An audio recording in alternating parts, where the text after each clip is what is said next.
अस्सलाम वालेकुम नाज़रीन।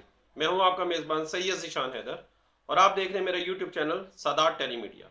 इशफाकनामा के छठे प्रोग्राम के साथ आपके सामने हाजिर हूं। आइए शुरू करते हैं आज का इशफाकनामा। नाज़रीन, इशफाक अहमद साहब कहते हैं, मैं जब इटली में रहता था तो हमें महीने की पहली तारीख को तनख्वाह मिल जाया करती थी। तो मैं बहुत अच्छे रेस्टोरेंट में चला जाया करता था जहाँ अमीर लोग भी आते थे। ख़ास तौर पर वहाँ पर अदाकार और अदाकाराएँ भी आती थी। मैं चला जाया करता था। एक मरतबा जब मैं वहाँ बैठा कॉफ़ी पी रहा था तो एक शख्स जो कि बड़े वजूद का मालिक था वहाँ आकर मेरे पास बैठ गया। उसने कहा, मैंने गुज़श्ता माह आपको किसी आदमी से बातें करते सुना था। आप बड़ी रवां इटालियन बोलते हैं, लेकिन आप कुछ गलती कर जाते हैं। इस तरह तो मुश्किल और पेचीदा हो जाता है ना। तो मैंने कहा, जी आपकी बड़ी मेहरबानी। मैंने उससे कहा, मैं भी आपको जानता हूँ। अब उनका जो हवाला था वो तो मैंने उनसे नहीं कहा। आप इस दुनिया के बहुत बड़े अमीर आदमी हैं, ये मुझे मालूम है। पहला हवाला ये था कि वो बहुत बड़े माफिया का चीफ था। उस शख्स ने मुझसे कहा कि मैं आपको एक बड़ी अजीबोगरीब बात बताता हूँ जो मेरी इमारत का बायस बनी और मैं इस कदर अमीर हो गया। वो ये कि मुझे हॉर्स रेसलिंग का शौक था और मैं घोड़ों पर जुआ लगाता था। मेरी माली हालत कभी ऊंची हो जाती और कभी नीची, जैसे रेस खेलने वाले लोगों की होती है। एक बार मैंने अपना सारा मालो मता एक रेस पर लगा दिया और कहा कि अब इसके बाद मैं रेस नहीं खेलूंगा। खुदा का करना ये हुआ कि मैं वो रेस हार गया। मेरी जेबें बिल्कुल खाली हो गई और मैं बिल्कुल मुफलिस हो गया। तो जब मैं वहाँ से पैदल घर को लौट रहा था तो मुझे शिद्दत से वॉशरूम जाने की ज़रूरत महसूस हुई। लेकिन वहाँ जाने के लिए मेरे पास मुकामी करेंसी का सिक्का मौजूद नहीं था जो वॉशरूम के दरवाज़ा खोलने के लिए इसके लॉकअप में डाला जाता है, वरना वो दरवाज़ा नहीं खुलता। मैं बहुत परेशान था और मुझे जिस्मानी ज़रूरत के तहत तकलीफ भी महसूस हो रही थी। मैं वहाँ करीब पार्क में गया। वहाँ बेंच पर एक शख्स बैठा हुआ पढ़ रहा था। मैंने बड़ी वजाहत से उससे कहा कि आप मुझे एक सिक्का इनायत फरमाएं। इस शख्स ने मेरी शक्ल सूरत को देखा और कहा, क्यों नहीं, और सिक्का दे दिया। लेकिन उससे कबल मेरी जिस्मानी सेहत पर गौर ज़रूर किया। उसे क्या खबर थी कि मैं बिल्कुल मुफलिस हो चुका हूँ। और जब वो सिक्का लेकर चला और वॉशरूम के दरवाजे तक पहुंचा जहाँ लॉक में सिक्का डालना था, तो अचानक दरवाज़ा खुल गया, जबकि वो सिक्का भी मेरे हाथ में ही था। तो जो आदमी अंदर पहले से मौजूद था वो बाहर निकला और उसने मुस्कुराकर बड़ी मोहब्बत, शराफत और नहायत इस्तकबाली अंदाज में दरवाज़ा पकड़े रखा और मुझसे कहा, ये 1 रुपये का सिक्का क्यों ज़ाया करते हो। मैंने इसका शुक्रिया अदा किया और मैं अंदर चला गया। अब जब मैं बाहर निकला तो मेरे पास 1 रुपये के सिक्का बच गया था। तो मैं करीब कैसीनो चला गया। वहां पर एक और जुआ हो रहा था। 1 रुपया लगाओ 1000 रुपया पाओ। मैंने रुपये का सिक्का जुए में लगा दिया और सिक्का बॉक्स में डाल दिया और सिक्का खड़खड़ाया और 1000 का नोट कड़क करके बाहर आ गया। जुआरी आदमी की भी एक अपनी जिंदगी होती है। मैंने आगे लिखा देखा कि 1000 डालो तो 1 लाख पाओ। मैंने 1000 का नोट वहां लगा दिया। रोलर घूमा, दोनों गेंदें उसके ऊपर चली और ट्रिक करके एक नंबर पर आकर रुक गई और मैं 1 लाख रुपया जीत गया। अब आप जरा गौर करें कि वो अभी वहीं खड़ा है जहां से उसने एक सिक्का मांगा था।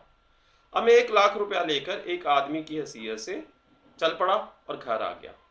अगले दिन मैंने अखबार में पढ़ा कि यहाँ पर अगर कोई सिख इंडस्ट्री में इन्वेस्टमेंट करता है तो हुकूमत उन्हें माली इमदाद भी देगी और हर तरह की रियायत देगी। मैंने एक दो कारखानों का इंतखाब किया। हुकूमत ने 1 लाख रुपए फीस जमा कराने को कहा और कहा, हम आपको एक कारखाना दे देंगे। और कारखाना चला तो इससे दूसरा, तीसरा, और मैं लखपति से अरबपति हो गया। अब आप गौर करेंगे, सब कुछ एक दरवाज़ा खुला रखने की वजह से मुमकिन हुआ। उस आदमी ने कहा, मेरी इतनी उम्र गुजर चुकी है और मैं तलाश करता फिर रहा हूँ उस आदमी को जिस आदमी ने मुझ पर यह एहसान किया और मुझे वो एक सिक्का दिया था। मैंने कहा, इस आदमी को जिसने आपको 1 रुपया दिया था। उसने कहा, नहीं, उस आदमी को जिसने दरवाज़ा खुला रखा था। मैंने कहा, आप इसको शुक्रिया अदा करने के लिए उससे मिलना चाहते हैं। तो पता है उस आदमी ने क्या जवाब दिया। उसने जवाब दिया, नहीं, ये देखने के लिए उससे मिलना चाहता हूँ कि वो शख्स किन कफिया से गुजर रहा है और किस मुकाम पर है। और मुझे यकीन है कि दरवाज़ा खोलने वाले का मुकाम रूहानी तौर पर और अखलाकी और इंसानी तौर पर ज़रूर बुलंद होगा और वो हर हाल में मुझसे बेहतर बुलंद तर होगा। लेकिन वो आदमी मुझे आज तक नहीं मिल पा रहा। मैं उसकी ये बात सुनकर बड़ा हैरान हुआ और अब मुझे इंशा जी की दरवाज़ा खुला रखने की बात पढ़कर वो शख्स याद आ गया।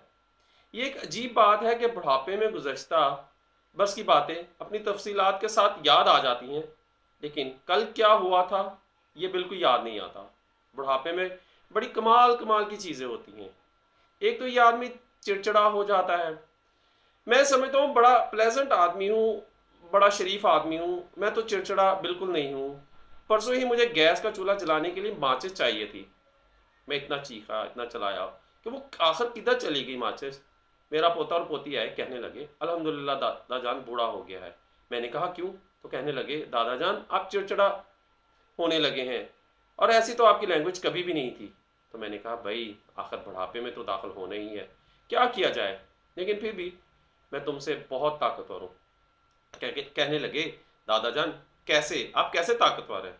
तो मैंने कहा जब तुम्हारी कोई चीज़ ज़मीन पर गिरती है तो तुम उसे उठा लेते हो, लेकिन अल्लाह ने मुझे ये कुव्वत दी है एक बूढ़े आदमी में कि जब इसकी कोई चीज़ गिरती है तो वो नहीं उठाता, और जब दूसरी गिरती है तो मैं कहता हूँ इकट्ठी दो उठा लेंगे। इसीलिए हमेशा इंतज़ार करता हूँ कि दो हो जाए तो अच्छा है। ख़वातीन और हज़रात, दरवाज़ा खुला रखने के हवाले से मुझे याद आया, इब्न इशा ने कहा था दरवाज़ा खुला रखना। आप दूसरों के लिए ज़रूर दरवाज़ा खोल के रखें, उसे बंद ना रहने दें।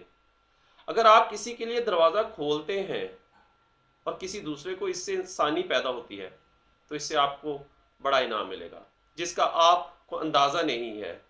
किसी के लिए दरवाज़ा खुला रखना बड़े अजर का काम है। हमारे घर में बीबियों को ज़्यादा इस बात का इल्म नहीं है, वो बैठी ही कह देती है अच्छा मासी सलाम फिर मिलेंगे, और अपनी जगह पे बैठी रहती है।